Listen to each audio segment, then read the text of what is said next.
Alright guys, so today I have Izzy here. Hi. And she's about to shoot her headshots, but Busties was kind enough to send me one of their breast tank kits, and so Izzy is going to try it out for us today. Right.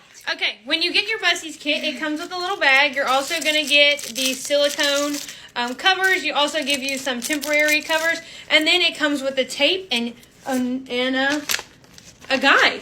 Yeah. Alright guys. So for all my pageant girls, you need this because sometimes these kind of show in your outfits, but this is like flat to your chest. And if you have some girlies, which, you know, Is not the case. she can use these, but she can also use this if she wants to give a little oomph in her wardrobe. So if you are a pageant girl, you need to make sure you go on Amazon and get your little Busties kit. I'm going to put it in my links because I am an official influencer, and I'm going to do that now. Yes, I know I'm wearing the same outfit for yesterday. We're just going to ignore that. But today, Izzy is going to put on the silicone little covers here. Not here.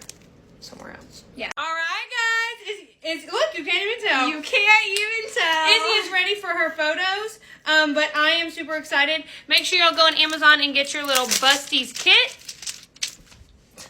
And I want to show y'all the tape. So it's literally like a whole roll, and you like cut it, and you take this, and you pull it up, and then you do it on the other side, and then you got boobies. 2, 3. Hashtag get Busties.